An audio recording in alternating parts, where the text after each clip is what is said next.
All right, so this one is clearly an improper integral because we're going towards infinity to start with, right? So what do we need to do? How do we need to rewrite this one? The limit as b approaches infinity of the integral from 0 to b of that.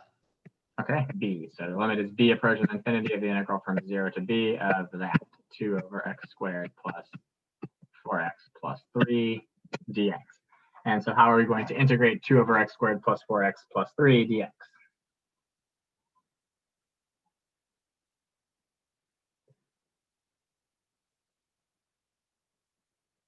Partial fraction decomposition. Partial fraction decomposition. So this will become the factors to x plus 1 and x plus 3, right? So we got 2 over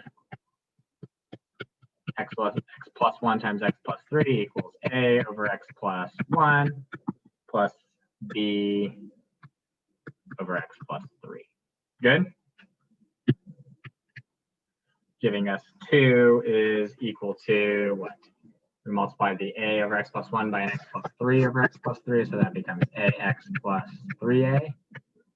And then plus bx plus b. And that tells us that a plus b is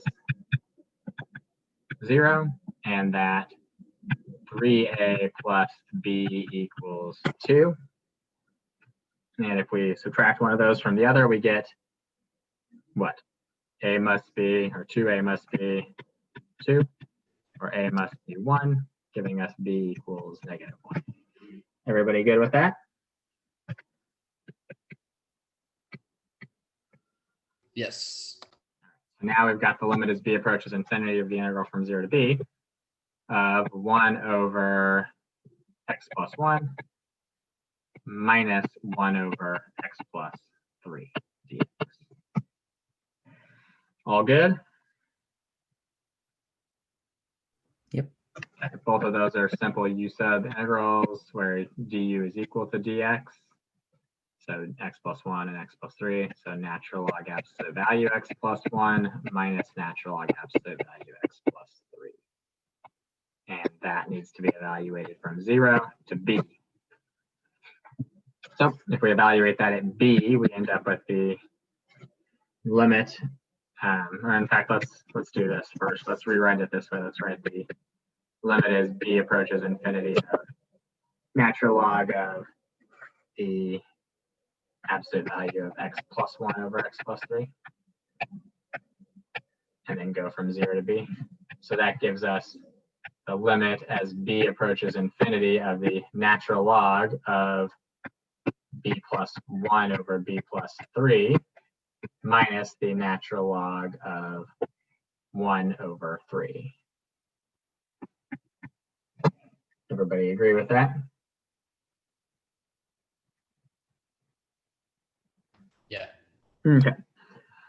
And so if we look at the natural log of b plus 1 over b plus 3, as b goes towards infinity, what do we end up with inside of this? Ignore the natural log for a second, but as b goes to infinity, tell me about b plus 1 over b plus 3.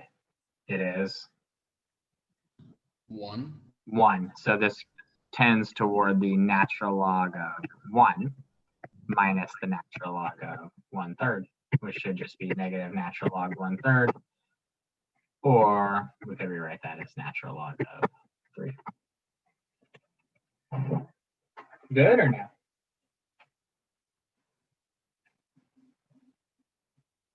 Good. All right. Time for you guys to do one on your own, yeah? Sounds good. After a couple yesterday and that one today to refresh our memories.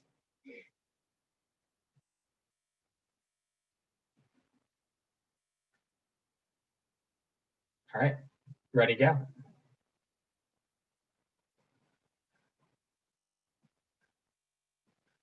Give you about 4 or 5 minutes to do it. Probably not even that. Probably 2 or 3 minutes should be enough. All right, so first off, should be rewritten as a limit as, I don't care, whatever, a approaches infinity if you want, as an integral from 1 to a of x e to the negative x dx. And then how do you integrate this one?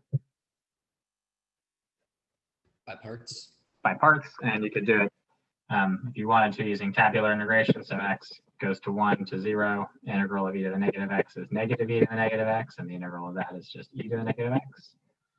So we end up with the limit as a approaches infinity of the first term here, the x times the negative e to the negative x, so negative x e to the negative x, and then minus e to the negative x from 1 to a, which becomes a limit as a approaches infinity, and then we'll plug in the a, so negative a e to the negative a minus e to the negative a, and then minus negative 1 e to the negative 1 minus e to the negative 1. Maybe we probably should have factored that next. That e to the negative x out first, but oh well, too late now. So now we could take the e to the negative a out of here if we wanted to. It might make things a little bit easier to look at, or in fact a negative e to the negative a. So negative e to the negative a leaves us with what inside of there? A plus 1. And then we could do minus, and then we could take the negative e to the negative 1 out of that, which makes that a plus e to the negative 1 times, what does that give us? 1, and then another plus 1. Everybody agree with that? Yeah. All right, so as a goes towards infinity, what can you tell me about a plus 1 times e to the negative a? Should go towards 0. Should go towards 0 because the e to the a in the denominator will increase more rapidly, right, as a goes towards infinity. And then this one just becomes 2 over e. Good or no? Yep. Cool. All right, let's do another one. Negative infinity to infinity of 1 over 1 plus x squared dx. This one will have to be rewritten as 2 different limits, right? Because we have asymptotes. Not because we have asymptotes, because we have negative infinity and we have positive infinity, right? Everybody agree there? Should be writing this as 2 different limits, or not 2, but 1 limit, but 2 different integrals. We got to find somewhere to split it in the middle. Yeah. Okay. And so where do we want to split it? C, add a number C. Yeah, we want to. What do you want to pick? 2. 2. Okay. Zero is fine. Yeah, 0. I'm going to say no to 2. What's wrong with 2? What's the integral of 1 over 1 plus x squared? Inverse tangent. Inverse tangent. So let's pick something we can evaluate inverse tangent at, like 0 would be an easy value, or 1 or something. So let's split it at 0. So let's call this an integral from negative infinity to 0 of 1 over 1 plus x squared dx, plus an integral from 0 to infinity of 1 over 1 plus x squared dx. Now we'll give it 2 different limits. One that's a limit as a approaches negative infinity of an integral from a to 0 of 1 over 1 plus x squared dx, and then the other one, plus between those, plus a limit as b approaches positive infinity of the integral from 0 to b of 1 over 1 plus x squared dx. Everybody good with that?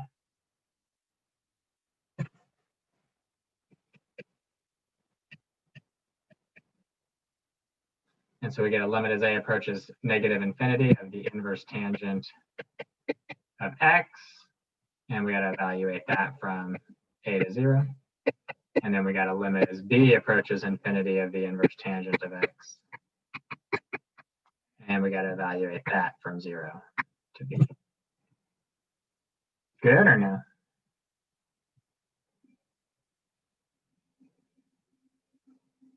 Good. All right. And what does that give us? It gives us, let's see, this becomes a limit as a approaches negative infinity inverse tangent 0 minus inverse tangent A, plus the limit is b approaches infinity of inverse tangent b minus inverse tangent 0. I guess we could have chosen 2 and those would have canceled out, so it wouldn't have been that big a deal, but convenient to know the values that you're plugging in. So plugging in 2s there would have been fine. What happens to those? Inverse tangent of 0 is 0 and inverse tangent of 0 is 0, so those are gone. What's the limit as a approaches negative infinity of inverse tangent A?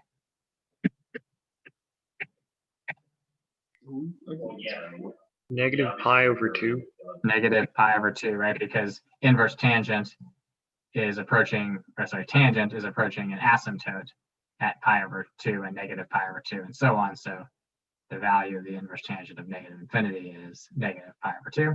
So we have negative pi over 2 and then plus the inverse tangent of infinity, which would be pi over 2, which gives us pi. There are pi square units there underneath 1 over 1 plus x squared from negative infinity to infinity. Everybody good there? Can we look at it on Desmos just because, or do Yeah. you know how- At 1 over 1 plus x squared? yeah, Sure. just quickly. Yeah.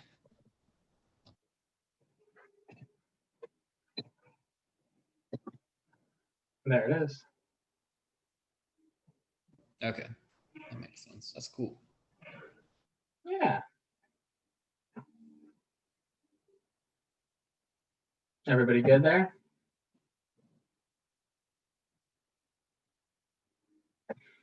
All right. So if we have an integrand that includes an infinite discontinuity, that is also considered an improper integral.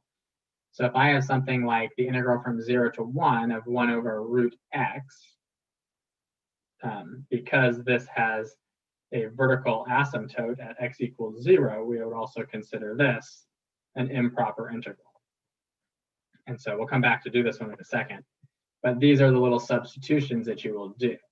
So if your asymptote is at the lower limit, you'll just replace that. And we'll say the limit, the limit is c approaches a from the right of that integral from whatever that value is, c to b. We'll just replace that value.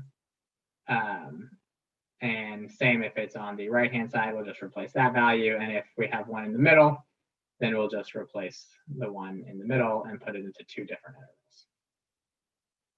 Good enough for now. And note that we got to do these from the right and from the left when we do this, depending on where that vertical asymptote is.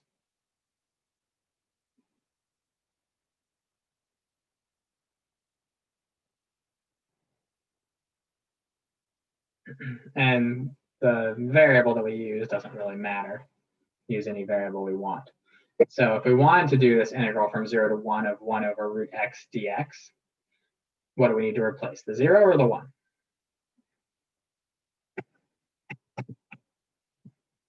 The 0.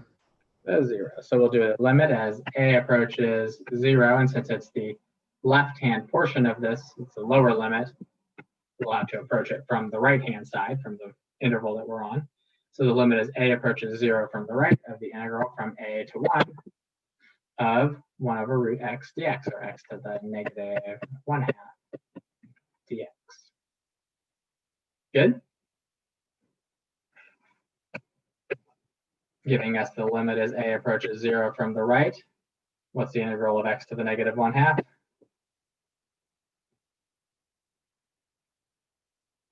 Two x to the 1/2 or 2 root x.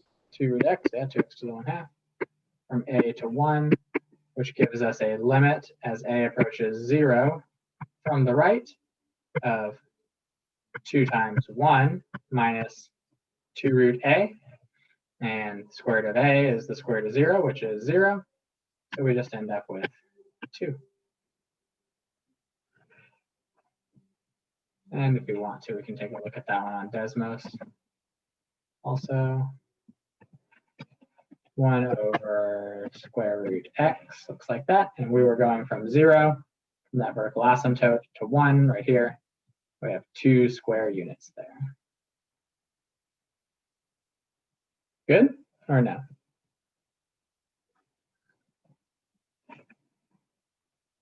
Fairly straightforward. We're getting the hang of these. Yeah. All right. Let's do another one. Where does this one have its vertical asymptote?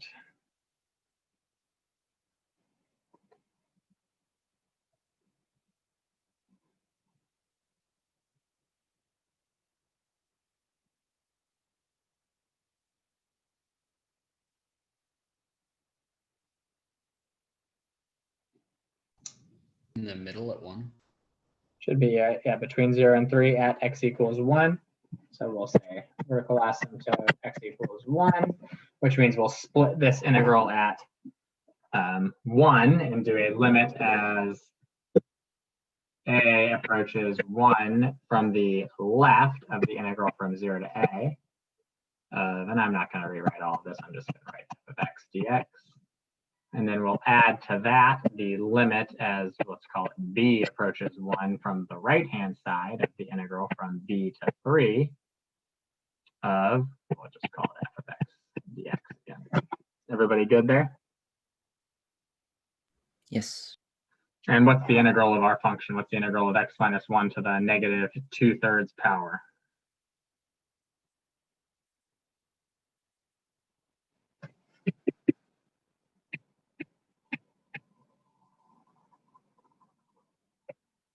Should be 3 cube roots of x minus 1, I believe. And x minus 1 to the negative 2/3 goes up to 1/3 divided by 1/3, so it's 3 times x minus 1 to the 1/3.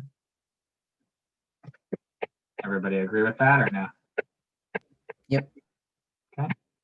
Same thing here, cube root x minus 1. This time b to 3.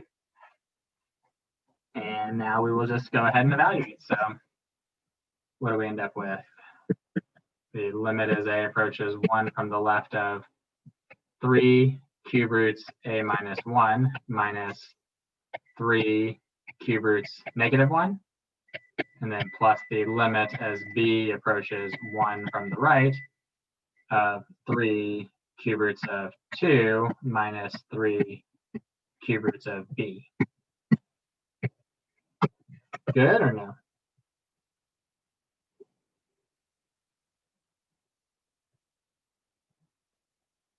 Any issues with that or no?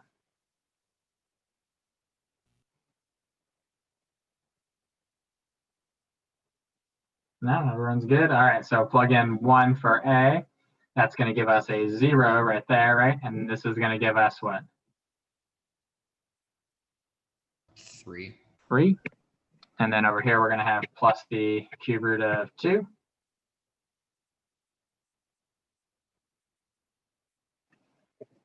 Should probably write that correctly. Sorry, 3 cube roots of 2.